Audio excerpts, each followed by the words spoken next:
What's up everyone and welcome back to the MMA Buzz.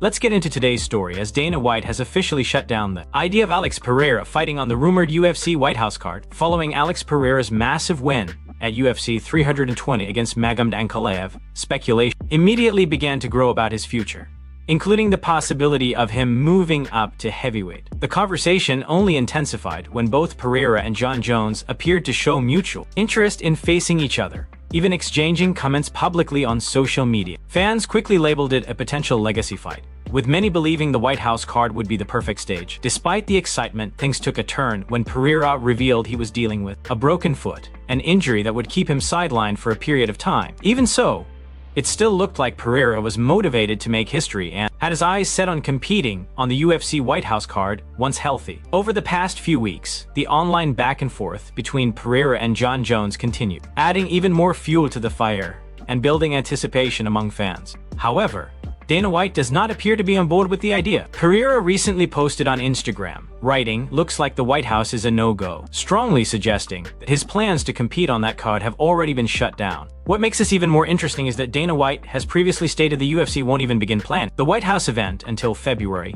yet Pereira's involvement seems to have already been ruled out. For now, it appears the highly anticipated heavyweight showdown between Alex Pereira and Jon Jones will have to wait, if it happens at all. With Pereira's future uncertain and the White House card still far from finalized, the big question remains: who should headline this historic event when the time comes? Let us know what you think and who you'd like to see in the main event. But before we jump into the next story, we have a small favor to ask. If you're enjoying the content, please give this video a like, subscribe to the channel, and tap the bell icon. It really helps us out and ensures you'll never miss an update. Move on to another news. Dricus du Plessis has finally broken his silence regarding his return to the UFC, offering clarity on his future after a difficult setback. Back in August, du Plessis lost the middleweight title to Khamzat in what many fans viewed as a one-sided fight. Since that loss, DDP largely stayed quiet, only mentioning that he was focused on recovery. Now, he has provided a detailed update. Appearing on the Fight Forecast YouTube channel, du Plessis spoke openly about the current state of the middleweight division and his plans moving forward. He shared his frustration with how the division has unfolded, particularly pointing to the Nasruddin Imavov versus Caio Borralho fight. According to DDP, that matchup did little to create a clear and convincing contender, despite Imavov securing the win. Du Plessis explained that, at this point, Imavov receiving a title shot made the most sense, but he remains confident that Chimaev would win that matchup. He emphasized that the division lacks consistency, noting that fighters often string together a couple of strong performances followed by a poor showing, making it difficult to determine a true #1 contender. While he credited Imavov for doing what was necessary to win, he admitted he was unimpressed with how the fight played out. When asked about his own return, du Plessis revealed he has already spoken with the UFC and is targeting a comeback in the first quarter of next year. While January and February may be too soon, he stated that late March or early April would be ideal. The discussion also touched on Imavov's perspective regarding a potential fight with Chimaev. Imavov revealed that even his mother was against the matchup, believing that brother should not fight, reflecting cultural values from the Caucasus region. Despite the personal difficulty, Imavov acknowledged that he has no choice and remains focused on earning the title opportunity. He emphasized that his goal has never been to face Chimaev specifically, but to capture the UFC belt, with upcoming matchups like Sean Strickland versus Hernandez on the horizon.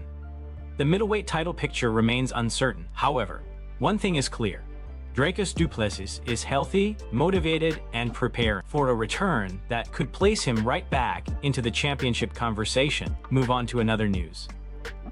Belal Muhammad has shared high praise for Khamzat Chimaev, suggesting that Chimaev's wrestling ability is so strong that it could allow him to compete successfully even against much larger opponents. Speaking during a recent YouTube discussion, Belal outlined a scenario that could dramatically shake up multiple divisions within the UFC. According to Belal, Chimaev's elite wrestling base gives him a unique advantage that translates across weight classes. He went as far as to say that Chimaev's skill set could allow him to hold his own not just at middleweight or light heavyweight, but potentially even against heavyweights. This belief stems from Chimaev's physical strength, control on the ground, and ability to dominate opponents once the fight hits the mat. Belal also discussed the possibility of Chimaev moving up to 205 pounds and facing Gaethje Prochaska. He brought up this scenario due to Chimaev previously stating that he is unwilling to fight certain opponents for political and regional reasons, particularly those tied to the Chechnya and Dagestan regions. Given the historical tensions associated with those areas, Chimaev has made it clear he wants to avoid matchups that could carry serious personal or political consequences outside the sport. With that in mind, Belal speculated on how the division could unfold. He noted that if Alex Pereira continues his move up the weight classes, including talk-up, eventually competing at heavyweight, it could leave a major opening at light heavyweight. In that situation, a matchup between Prochaska and Chimaev could make a lot of sense and deliver exciting stylistic clash for fans. Belal emphasized that Chimaev's wrestling would be the key factor in such a fight, allowing him to neutralize larger, more powerful opponents. He even pointed to recent footage circulating online where Chimaev was seen lifting John Jones, using it as an example of his raw strength and grappling dominance. If Chimaev chooses to test himself at higher weight classes, Belal believes the transition would be far less risky than many expect. With elite wrestling, physical strength, and relentless pressure, Khamzat Chimaev may have the tools to challenge elite fighters well beyond his current division, potentially rewriting the limits of what is possible in the UFC. Move on to another news. Arman Tsarukyan has received some unexpected news as plans around his upcoming competition have changed. Last week, it was reported that Tsarukyan was scheduled to face Abdulaziz Abdulvakabov in a grappling match at ACBJ 20 in Moscow on December 17. Unfortunately, that matchup is no longer moving forward, as Abdulvakabov was forced to withdraw due to an injury. Despite the setback, organizers acted quickly to keep Tsarukyan on the card. It has now been confirmed that he will instead face Madi Bulai as a late replacement opponent. This change does not affect Tsarukyan's other scheduled appearance, as he is still set to compete against Sharabuddin Magomedov on December 30. With multiple matches lined up, Tsarukyan appears committed to staying active and sharp as he continues to build momentum outside the UFC. In preparation for these bouts, Tsarukyan has been seen training alongside an Olympic gold medalist in freestyle wrestling, further highlighting his focus on elite-level grappling and continuous improvement. The situation also sparked commentary from former UFC champion Henry Cejudo, who weighed in on Tsarukyan standing in the lightweight title picture. Cejudo explained that, while he personally believed Tsarukyan deserved a title opportunity, he understands why the UFC chose not to grant it. According to Cejudo, Tsarukyan missed a key opportunity by not stepping in when the promotion needed him, which ultimately pushed him out of immediate title contention. Cejudo suggested that the best path forward for Tsarukyan is to remain as active as possible by fighting frequently, continuing to improve, and consistently delivering strong performances. Tsarukyan can work his way back into the UFC's good graces and re-establish himself as a top contender. With the lightweight division constantly evolving and title opportunity highly competitive, Tsarukyan's next few performances could be crucial.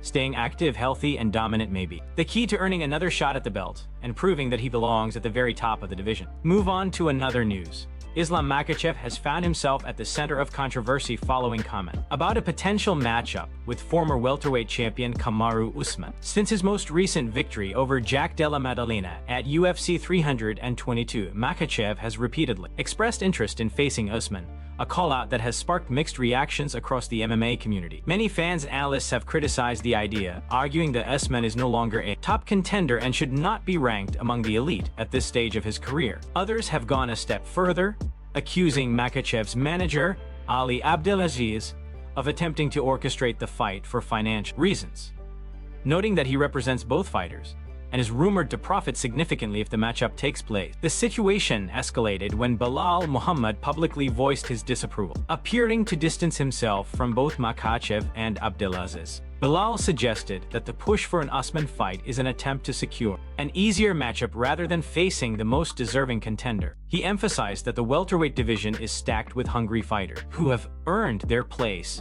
through consistent performances. Belal pointed specifically to Michael Morales, highlighting his undefeated record and his impressive win over Sean Brady as proof that he deserves the next title opportunity. According to Belal, Morales has done everything asked of him and represents the true #1 contender. He also questioned the logic behind rewarding fighters who have turned down bouts or have been largely inactive, arguing that declining fights should not lead to title shots. In Belal's view, Usman would be a more favorable matchup for Makhachev, pointing out that Usman has fought only once in the past 3 years and holds a losing record in that span.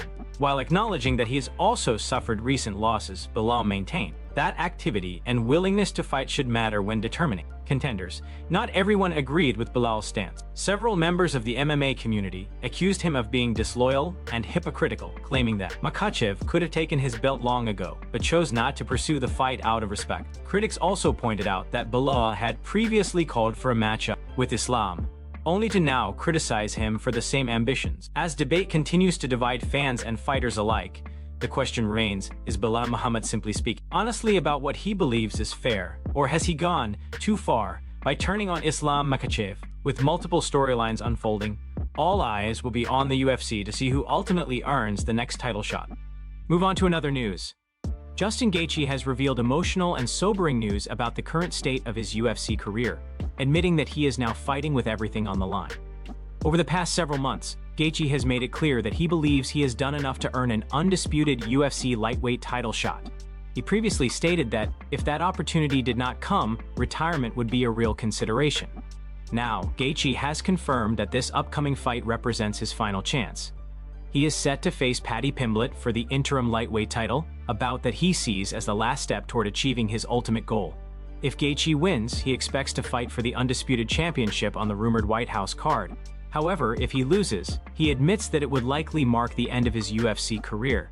Gaethje described the moment as deeply meaningful, acknowledging that this is not the beginning of his journey, but the closing chapter. He explained that the opportunity to finish his career on his own terms is everything he could ask for. In his words, defeating Pimblett and then challenging Ilia Topuria, whom he considers the most dangerous fighter in the division, would be the perfect way to walk away from the sport. He emphasized that his challenge now is achieving perfection. Gaethje believes that if he can fight perfectly for 25 minutes on fight night, he is nearly unbeatable. Drawing on years of experience, he said preparation and trust in his instincts will be the keys to delivering his best performance when it matters most. At 37 years old, the stakes could not be higher. Gaethje has already held interim and BMF titles, but the undisputed lightweight championship has always eluded him. That belt remains the only motivation driving him forward. If he fails to capture it, he has made it clear that he is prepared to hang up the gloves. Concerns have also been raised about his intense training camp. Gaethje revealed that he has added extra workouts, pushing his body harder than ever. While his dedication is undeniable, the increased workload raises questions about injury risk at this stage of his career, especially heading into what could be his final fight. As UFC 324 approaches, fans are left wondering whether Justin Gaethje can deliver one last perfect performance, or if this truly marks the end of an unforgettable career. Who do you have winning between Gaethje and Paddy Pimblett? Let us know your predictions. Move on to another news. Tragic news has emerged from the MMA world, as former UFC fighter Geronimo dos Santos has passed away at the age of 45. According to multiple reports, the incident occurred over the weekend while Dos Santos was in Brazil. Details indicate that Dos Santos was spending time at a beach on Saturday when he went missing.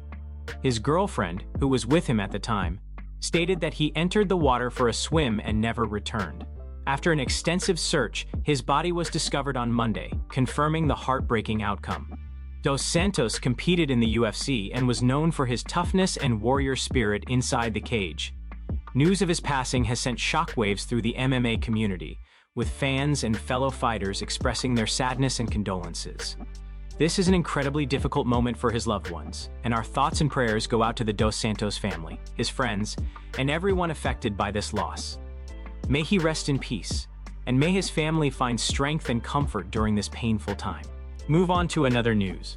Following this past weekend's event, the UFC is now heading into a 6-week break, with no fights scheduled until UFC 324 in January. While the wait may feel long for fans, there are still plenty of updates to discuss, especially with the latest changes to the UFC rankings. After the most recent fight card, the UFC officially updated its rankings, and several divisions saw notable movement. In the flyweight division, Gaethje delivered an impressive performance against Brandon Royval, earning a 4-spot jump in the rankings. KP now sits at number 2 in the flyweight division, positioning himself firmly in the title conversation. Royval, meanwhile, dropped 2 spots and is now ranked number 4. At featherweight, Kevin Vallejos made a strong statement with his second-round victory over Giga Chikadze, finishing the fight with a perfectly timed spinning back fist. With that win, Vallejos has broken into the top 15 and is now ranked number 13. Unfortunately for Chikadze, the loss pushed him out of the rankings entirely, as he is no longer listed in the top 15. Some of the more surprising changes came in the welterweight division. Ian Gary and Shavkat Rakhmonov swapped positions, with Gary now ranked number 3 and Rakhmonov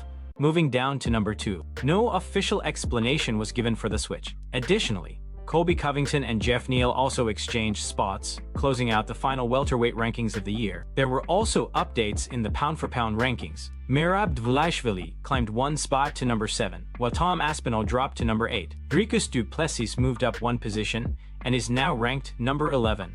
And Joshua Van slid down 1 spot to number 12. With the final rankings update of the year now official, the UFC landscape continued to shift as fighters jockey for position heading into 2025. Do you agree with these changes, or do you think the rankings missed the mark? Let us know your thoughts.